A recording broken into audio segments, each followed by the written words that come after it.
Hey, good morning, everybody. Thank you for sticking around in our ongoing coverage with Hurricane Laura. Hey, Matt, I'm going to ask you to check the My Radar Facebook page. I don't see it currently live. I do see my career page live. So if you just want to double check that that is working, that would be great while we get started here. So it is 1:37 a.m. Eastern Time, you guys, 12:37 Central, as we continue to track Hurricane Laura. And given this very early start to the day, glasses are on, hat is on, but we still have a lot of information that we want to pass along to you in these next couple of minutes, you guys, with our continuing coverage of Hurricane Laura. And a big shout out to our meteorologist, Mike Linden, and Stephanie Lauber, who has been at the helm while I've had to deal with some personal business. And we will be here with you throughout the duration of this event, of course, throughout today and throughout Thursday and the weekend. And of course, the big concern is the imminent concerns with Laura and just how strong that hurricane is going to get before it makes landfall. So you see there, and the other box is the My Radar app, and we've been showing this to you a lot over these last couple of days. It's such a great resource at your fingertips here, the Wind Layer app, because there's a lot of things you can decipher from this, and you don't have to be what's going on. So a couple of things I want to point out to you first, and one of those is being that this hurricane continues to look organized overnight, and the concern is that this will rapidly intensify through the overnight tonight and into tomorrow. The National Hurricane Center specifically calls for a rapid intensification, which is about a 35-mile-per-hour increase of a storm's strength in 24 hours or less. So we already see that tight center. See how the winds get closer and closer together, tightly compact there around the center. But some of the features we're also noticing is some of those reds and oranges starting to get more circular and more in like a donut shape, if you will, around that center, indicating what would be some banding features of an eye that is already on its way. And I do suspect by sunrise tomorrow, it will be very clear that there is an eye on infrared and on radar. We're starting to see a little bit of that as well.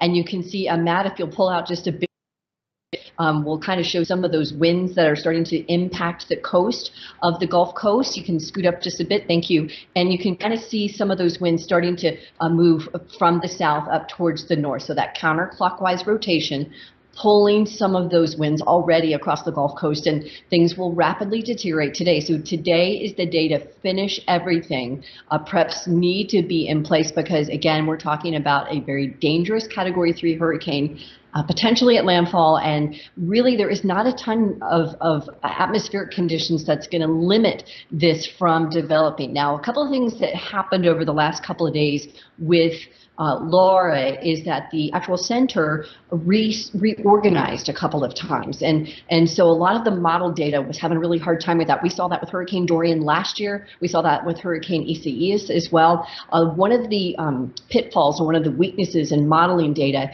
is hurricanes that are not vertically stacked and are not super well organized. There might be some dry air entrainment at the mid levels or at the upper levels of the atmosphere, and so think of like a cylinder, if you will, and that cylinder is kind of displaced a little bit, and the model data has a hard time positioning the forecast when the center itself is not perfectly concentric or developed. So a lot of times the models have a hard time picking up on that, and which is what we saw. And the trend yesterday, which was a Tuesday, was a shift in the modeling and in the track from the National Hurricane Center more towards the left or towards the west. And the concern was just how far west will this head, and will it be a direct impact over Houston, where there's 8, 9, 10 million people there, or will it be a direct impact over Galveston? And we just can't say with 100% certainty that those areas are out of the woods. However, we're still thinking that the actual center with the most dangerous winds should stay, and remember I'm saying should stay to the east or to the right of those areas. But I do think Galveston Bay is going to have a ton of storm surge concerns, and of course all along Louisiana as well. So Matt, let me go ahead and we'll start WSI. And we'll take a look at a couple of things. So we have our graphics up, and we have the live sweeping radar as well, and that is 5 radars you can see here. And I also have the warnings turned on And you can see how far inland those warnings go. Of course, I'll show you another graphic that shows the hurricane warnings and the tropical storm warnings, but there's so many unique features with this particular hurricane and just how far inland the storm surge is going to potentially head, you guys, which is really frightening, because you don't see often a storm surge a warning that goes much inland past the immediate coast, and we do with this one. I'm going to show you that in a second, but let me show you a look at the looping over the last 6 hours or so, and you can see there's definitely been some squalls across parts of Louisiana, across the boot there, and we've had some activity across Florida. Yesterday was pretty active across Florida on the outer rotation, if you will, the larger circulation from Laura, and then of course, we've seen a couple of showers, of course, across Texas, but so far everything looking pretty good. That, of course, dramatically going to change in the next 24 hours or less. In fact, we're expecting landfall in about 24 hours from right now. So we'll be back on the air here with you on social media and in the app talking about potential landfall. But another couple of things I want to point out to you here that shows a healthy, maturing tropical cyclone. So let me grab the pointer here. With our handy pointer, our little blue arrow, because this is such a great feature to help show you guys what's going on. And if it's going to play here, it doesn't look like it wants to. Hang on one second.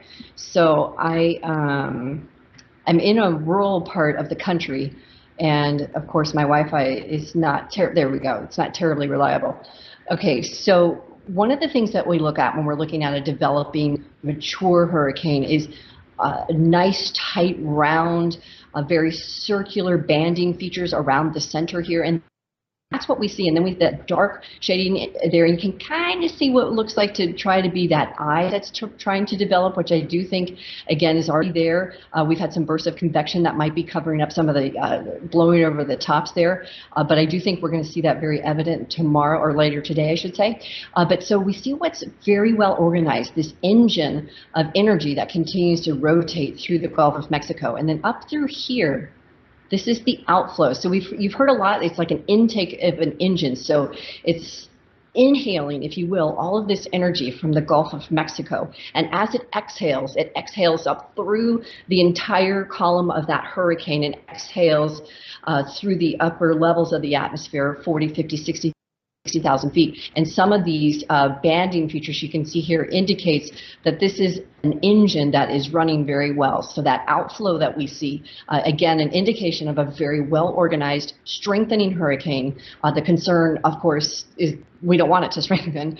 We don't want to see this get stronger, but the indications are that it will continue to do so. So we do get an update from the National Hurricane Center at 2 a.m. So if we get an update here between now and the time before we end this live broadcast, I'll jump back on here and give you the update. But as of 11 o'clock, the winds were 90 miles an hour and moving west-northwest at 17. The pressure 978. That's been gradually dropping, and we continue to expect that to drop. A drop in pressure correlates to an increase in winds almost always with tropical cyclones, and that's, of course, what we expect to see here. So the big change at 11 p.m. was that the National Hurricane Center, again, calls for this rapid intensification with winds at 120 miles an hour just before landfall on Wednesday night at 8 p.m. And remember, a Category 4 hurricane starts at 1:30. So I don't want you all to focus on Cat 3, Cat 4. When you're talking about Cat 3s, Cat 4s, the level of destruction is pretty similar. And the concern is the level of that storm surge also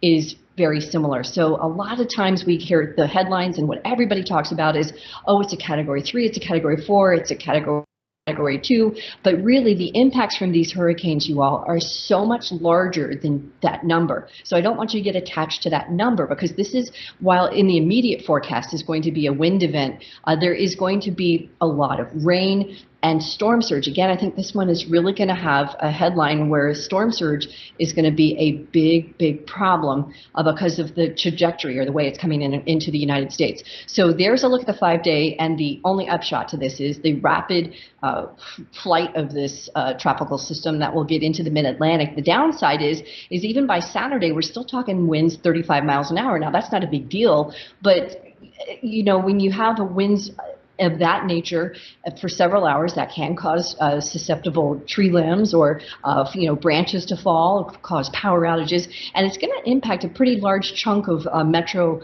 U.S. Once it's done with the Tennessee and Ohio river valleys, it heads over to the Mid-Atlantic and the Delmarva, and those are big metro areas. So it's going to be impacting a lot of people between today, Wednesday, and Saturday and even Sunday before it officially moves offshore. So here's a look at the official warnings, but I'm going to show you another graphic. Again, the hurricane warnings you can see extended, and then there's also tropical storm warnings on either side, hurricane watches as well, but those extend really far inland. Now, here's a really cool product that we have called the 3D imagery. So this if it exaggerates the cloud deck, the particular cloud deck of Laura, based on how cold those cloud tubs are. So the higher they are in the atmosphere, the colder they are, because remember, when you go up in the atmosphere, it cools in the atmosphere. And so the higher you get, the brighter the colors are. So you can see a couple of things here. So this was much, much brighter red. This is a composite imagery that and tomorrow or later today we'll have a better look at this 3D imagery, because we'll have visible satellite to add to this particular product. Right now it's just using infrared imagery, but earlier today when I looked at this product and it was using visible imagery as well, it was really showing the texturing and the really high cloud tops that are associated already with this. And again, just indicating something very well organized that continues to show no signs of getting weaker, of course, until it gets on shore. So there's, we take kind of a 360 view. You can see some of the winds already, or some of the clouds have already moved over parts of the Gulf Coast. That's going to, of course, just expand as we get in time. And then another product that we like to use, you guys, a lot is the water vapor. So I know Stephanie, meteorologist Stephanie Lauber and Mike Linden have both been using this product. And really, this is a product that I like to use a lot of times when the models are not doing a good job. And this is good old-fashioned forecasting. So I'm going to grab the arrows as well, and we're going to talk about the steering currents and the steering mechanism. So I know we've talked about the, if you've been watching our coverage, and I'm pretty sure if you're watching at this hour, you probably have watched us over the last couple of days. So we're talking about this low feature, this trough right here. And then over here, which is, well, Bermuda's right there. I don't know if you can see, but we have a ridge of high pressure over here. So the main mechanism that's been steering Laura has been this ridge of high pressure to the right and this trough of low pressure to the left. Kind of there's our expressway, if you will, into the U.S. And what's going to be interesting to see is once Laura gets a little closer, let me zoom in here, hang on. Once we get a little closer to the U.S., we're going to start to see that nudge towards the north in the next couple of days. So we're going to start to, wait a minute, let me let's put this over here. We're going to start to see this, the hurricane kind of ride along on the outer edge of that trough, and then turn it more towards the northeast eventually as we get into later into the forecast. The big question is, just how far to the northwest does it go before it starts to turn more towards the north? Because that has a big outcome in how much Galveston Bay gets, how much Houston gets, how much Port Orange gets, Port Arthur, all of those areas. Those will be a big determining factor, which we're just not going to be able to fine tune that part of the forecast until sometime tomorrow night, until once we get a lock on the radar and we can see where the actual eye itself is, then we'll kind of have a better lock on where this is going to be heading and who's going to be impacted the most. I will say that the hurricane modeling from the last 12 hours or so has been pretty spot on, and I think the Hurricane Center is feeling more and more confident in the thinking that it's going to thread that needle somewhere between Texas and Louisiana, and of course keeping it out of Galveston Bay would be the best scenario, and out of Houston. But then, of course, that's a worst case scenario for Louisiana, and even as far east as Mississippi. So how does the Hurricane Center get these models and get these forecasts? Well, with the hurricane hunters, and they have two types of aircraft. One's the older hurricanes, the older hurricane hunter planes that fly lower in the actual hurricane, and then they have these other hurricane aircraft that fly at the upper levels, and they're taking samplings of the atmosphere at all times. And we've talked about the dropsondes. Those are these big cylinder tubes. You know those tubes that you would roll up posters in when you were were a kid, or I may be dating myself, but when you had a post, when I was a kid and we had a poster, we would roll them up, and I think we still do this now, so I don't think I'm dating myself too much, but you put your poster in a. So dropsondes look very similar to that cylinder that you put your poster in, but inside that is all types of instrumentation and really tiny little sensors that can pick up several different atmospheric conditions as it drops down from the top where the hurricane hunter aircraft is, all the way down to the surface of the Gulf of Mexico. So as it's going down through that hurricane, it's sampling. Those sensors are picking up little sensors of how much relative humidity is in the atmosphere, how much wind is in the atmosphere, or what's the direction of the wind. It's sampling, steering currents, all types of different components, and it spits it into one big major computer that spits out basically the computer model, and there's several variations that we use to come up with forecasts. So in this particular run, this was a couple of hours ago, but the two aircrafts are there. I have them toggled on. The wind speeds at this particular flight was at 89 miles an hour, which again, we're talking about a 90-mile-per-hour hurricane right now. And then the other flight had a path of 87. And then off towards the left, the hurricane hunters almost always take out of Lakeland, Florida now. That's where they station the hurricane hunters. And so you can see the pressure was 1,007 when they on this particular flight when they took off, and they're constantly flying in those in and out of Laura all day, 24 hours a day, and will continue to do so. Okay, now this is what I wanted to talk to you about, this storm surge. So generally, when we have a storm surge, we're talking just at the immediate coastline, but what's so concerning about this particular hurricane, and I don't like to compare them. I've seen on social media, I've heard other people talk about Hurricane Rita, Hurricane Ike, Hurricane Harvey. It's really dangerous to compare hurricane to hurricane because none of them are the same. They all have different features. What is striking to me in doing this over 20 years is that this particular, and we didn't have storm surge warning products, I should preface that, 20 years ago, but this particular product that's been operational for about 2 years is showing a storm surge concern about 30 miles inland from the coast. So folks that don't even live on the coast now have to worry about that storm surge. And again, the analogy we use with the storm surge is it's when the Gulf of Mexico and the land become one temporarily, and above that is that storm surge. And potentially we're talking about a 14-foot storm surge, which is life-threatening and very, very dangerous. That is almost a story and a half in a hotel that's one story up and then almost another half story up. So it's not something you can get out of quickly or easily. And again, if you're in a mandatory evacuation zone, you got to pack up, and I hope you're already out of there and you're watching from a hotel somewhere far inland, because again, this is not something we see often. We don't see a storm surge warning this far inland often. I can't even think of one off the top of my head. I was trying to remember one that was this far inland in recent memory, and I can't think of one. So this is really relatively rare in terms of how far inland and how many people could be impacted. So again, looking at the surge, and even if it comes in on the current path, we're still talking about Galveston getting the flow on that counterclockwise wind coming around and from the backside and pushing that water back through the bay and then back along the immediate coast there in Texas. So we're still talking about a very dangerous storm surge. So Galveston is not out of the woods here, and neither is even down towards Bay City.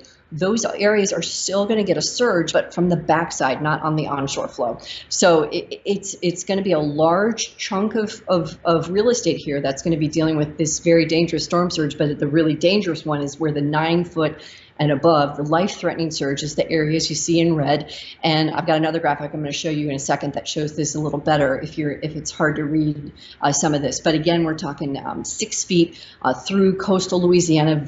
Again, very low lying, easily going to flood. But even far inland, we're talking about a surge, which again will decrease the further away we get from the Gulf of Mexico, the less impacts that it will have, the increase. So a 14-foot storm surge that, let's say it comes in at Port Arthur, will not stay 14 feet, 30 miles inland, but it could be 7 or 8 feet miles inland, or 6 feet. It depends on tidal times, which again, some of the data that we're looking at is that this could be a potential landfall around 2 o'clock tomorrow morning or Thursday morning, and that is at around a high tide. I believe I checked, if I got that part correctly. So that is another concern, because there's also a storm tide, which is above the storm surge. So the surge comes in at 14 feet, and if we're in a high tide, you can tack on another couple feet upon that. So it's really, really dangerous stuff, you guys. So here's the graphic I was talking about. So you can see 2 to 5 feet through the bay there, and then we're talking 6 to 9 from Galveston right over to the state line of Louisiana. 9 to 13 there is the really dangerous surge, which I think is going to be modified, by the way, because the Hurricane Center up to their ante, if you will, with the projections of landfall. So I think this is even going to be a higher storm surge potential that we could see upgraded. And then 7 to 11 through the boot of Louisiana. New Orleans, 2 to 4 feet. So yeah, you're gonna flood, and we're gonna see it over through central Texas. I'm sorry, central Mississippi as well. In these coming hours. And then the concern will be just how far inland it goes, because people oftentimes, when they evacuate from the coast, don't go that far inland. Sometimes they only go a few miles. But in this particular case, we're talking we could see a surge impact people as far as 30 miles inland, which RADII did do. That is a similarity. We just don't know how this is going to all play out, and how the final trajectories will impact the topography of the United States. Plays a big role. The time that comes in, tidal times, again, also a factor. So that part of the forecast we're going to fine tune later today, Wednesday, once it gets a little closer. But this particular product, again, this is model guidance. This is not set in stone. Again, don't think this is exactly what's going to happen. But the modeling data, I will say, has been fairly consistent, showing this, these winds staying together through Texas, Louisiana, even into Arkansas as a Category 1 hurricane at that point. But again, that's still enough wind to do some damage. So immediate threats will, of course, be wind and surge. And then after that will be rain and some of the wind, even through parts of the Gulf Coast, in these areas that are not even near the beaches, and then over towards the right there, towards the Mid-Atlantic, there's going to be some concerns as well for some minor flooding. I think by then, hopefully, it'll be moving so quickly we won't see a huge influx of rain. But I am going to show you a rain product that's pretty impressive for this region of the country in just a second. So there's the by Friday again, it's trucking pretty quickly towards the Tennessee River Valley. Now this product is the wind radar product. So the National Hurricane Center, if you've tracked hurricanes for a long time, like I did when I got into this business, we actually used good old-fashioned tracking maps. We didn't have computer generated forecasts like we do now. We had to actually take a pen or a pencil in most cases and track out the forecast and determine the path, and then we had to draw it on a graphic. That's how long I've been doing this. But anyway, the Hurricane Center, in their discussions and in their data that they release to the public, will map out the wind field over the next 3 to 4 days. And so this is that product. This is translated graphically. So they give coordinates and tell us where they think it's going to be in day 1, day 2, day 3, and graphically show us the wind field of those hurricane force winds, tropical storm force winds, and then up to tropical storm force winds. So here's that product. This is what this is. Again, it's not a forecast model. It's actual data from the Hurricane Center. I mean, it is a forecast product, but it's not model data, I should say. So this is their forecast of how the winds will translate over the next 2 to 3 days. So you can see as we head into tonight, 6 p.m., already seeing those up to tropical storm force winds, 39 to 57 miles per hour. And then as we get into later this evening, 8, 9, 10 o'clock tonight, we start to see that those hurricane force winds. Landfall, again, we're still going to fine tune that. Some of the data has been anywhere from 2 a.m. Thursday morning to 4 or 5 a.m. That part, we're not going to know, and we're not going to know directly what city. And it doesn't matter because, again, even though where it comes in landfall is going to be, of course, the largest impact, the peripheral effects from this hurricane are far-reaching across the left and the right of the center. So again, we try not to focus on the actual center, even though everyone wants to know where it's going to come in, and of course we want to know as well. But remember that there's effects that are far-reaching, hundreds of miles, 150, 175 miles from the center, that will feel impacts from this hurricane. So then by Friday, of course, we've lost all the hurricane force winds. We've got tropical storm force winds, but we're still talking about areas that are going to be greatly impacted by Laura well into the weekend as we get going here. So here's another product, Hurricane Center's arrival of winds, and you can see, again, starting to see them later today. So that's why we keep saying, if you've got plans you got to make, we hope those are done, because you need to be ready to shelter in place, or if you're evacuating, hopefully you've already evacuated, because the time window here is exponentially decreasing as we get going here, because the rescue crews, once the winds get higher than tropical storm strength, we're around 39 miles an hour, they can't come out. They can't take their trucks out to 911 calls. Someone that the rescuers that get all those calls unfortunately can't do anything because it's not safe for their crews to be driving around to try and rescue people that didn't evacuate and wanted to. So once that threshold of around 38, 39 mile per hour winds comes into play, you're stuck. So that's why we tell you to get out now and get out early before the winds get there, because there's nothing that crews can do if you find yourself in a, God forbid, in a life-threatening situation you can't get out of because they can't come and get you. So there's how that particular product shows, again, that very narrow path of those really, really high winds that we're so concerned about. And let's talk about those winds and what we can expect. So here's a graphic, and let's just say for debate that this is the Gulf of Mexico. Again, it's just a simulation, but Category 1 winds, we know that they're 74 to 95 miles per hour, and most homes in the United States can easily withstand Hurricane Force 1 winds. After Hurricane Andrew in the state of Florida, it was required that homes be up to code of minimally Hurricane Cat 3 winds. So I'm fast forwarding, so let me get back to that. So Category 2 are 96 to 110. And again, we're talking about extensive damage here. That's where we're starting to see some weaker trees fall down. We're seeing some damage to weaker buildings. We're seeing windows blown out if they haven't been boarded up. When you get to the major Category 3 and above, that's when the damage, again, starts to exponentially get more severe. So in those Category 3 force winds 111 to 129, current forecast path and intensity keeps the winds around 120.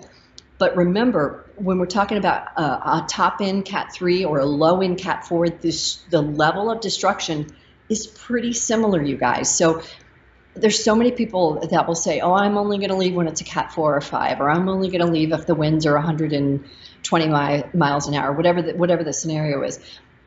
You try and beat the drum and tell folks, hey, you got to react, you got to get out of harm's way, because the damage from Category 3s versus weak Category 4s, there isn't much difference between these strong Cat 3s and these low Cat 4s. That's the bottom line. So storm surge is life-threatening, dangerous in a Category 3.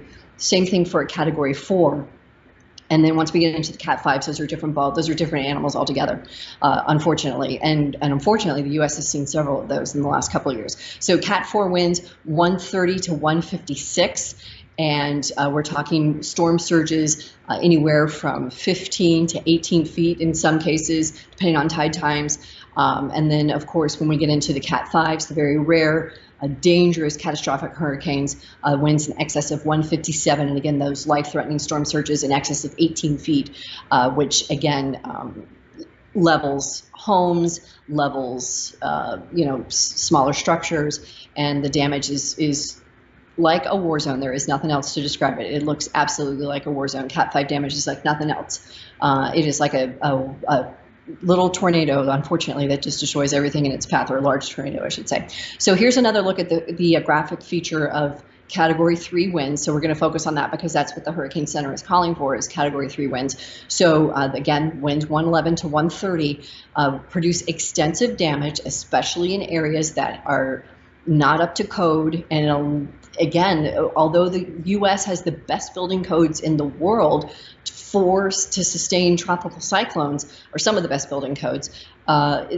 Still, buildings at this level of wind cannot always withstand those winds, especially for long periods of time. So power outages are possible for more than a week. I definitely think we're going to see that with this particular cyclone.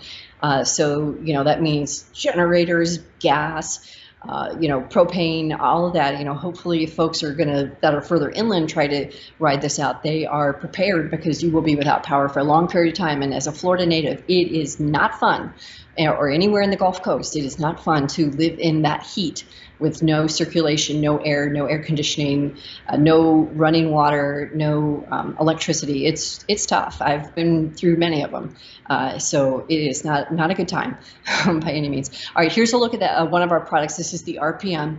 Again, guidance model data. This is not how this is going to play out. This is how this particular model thinks everything's going to happen. And I do think that this particular model, the RPM, does a decent job. It's done a good job, I think, of the last couple of days. As I mentioned earlier, the model data was not handling this system well, because again, the center relocated once Laura passed Cuba and got finally into the Gulf.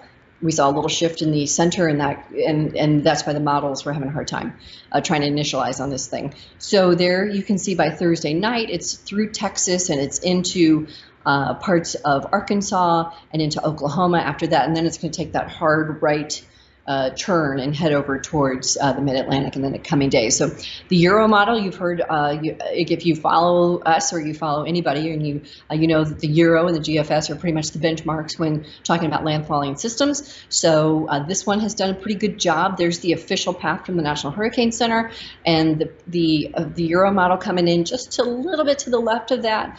Again, it's guidance. We just show it to you to say, hey, this is one possible scenario, because again, when we're this close to a landfall, 5 miles this way or 5 miles that way is a big difference in who's going to get what kind of storm surge, and especially when we're talking about where we're talking about right now, where the curvature of the U.S.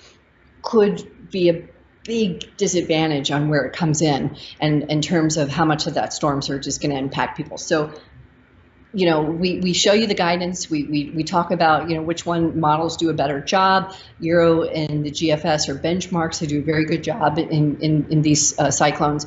But really, it comes down to where it comes in, time of day, and the topography of the U.S. So many factors are big determining factors on how much that surge is going to potentially be a problem. And I think it's going to be a problem with this hurricane. I'm worried about the surge, and I'm worried how far inland it is, because I think it's going to catch people off guard. So potential rainfall, it's a narrow swath there, you can see, but it's a big one. It's a whopper of up to 7 inches, 5 to 7 inches, of course, through parts of central and western Louisiana into eastern Texas, 3 to 5 north of that. And then as it heads back over towards the mid-Atlantic, probably in the neighborhood of 2 to 4 inches. We'll see how that plays out. Again, I think some of the winds are going to be a factor for some folks. Again, 35-mile-per-hour winds are not a big deal by this weekend in terms of damaging your home or your car, but it definitely could be a risk. And I do think tornadoes are also going to be a risk with this hurricane. They're always a risk on a landfalling hurricane because of the sheer fact that we've got rotating thunderstorms that are sitting in an ocean, or in this case in the Gulf of Mexico, and rotate onto land. And as they rotate onto land, land doesn't move, right? But the water movements, the atmosphere moves, and so when we see those bands of tropical rain and these thunderstorms rotate onto the U.S., onto any landmass, there's rotation inherently there, and you get lift in the atmosphere with that friction, and that creates wind shear in some places, or winds that rotate in other directions, and that can create the rotation that can briefly produce these tornadoes. So I think tornadoes are also a risk that we're going to start seeing later today. I wouldn't be surprised to see tornado watches issued for this region of the country probably later this afternoon or tonight. The Storm Prediction Center kind of holds off on those, so it'll be more towards this evening, but I expect to see those through tonight and into Thursday for sure. This power outage forecast, I didn't think did a great job. I think there's going to be larger potential for power outages from Laura. I showed it to you just because I wanted to kind of show you what it is. So it kind of, the data, again, model guidance, takes a look at the potential of the winds as the hurricane or the weather feature impacts a particular region. And of course, here we're looking at Louisiana and Texas, Arkansas, Oklahoma. I think that area is going to see a big chunk of power outages just by the mere fact that we're going to be talking about a strong Category 3 hurricane that could even get a little stronger before landfall. So that is going to impact lots of people.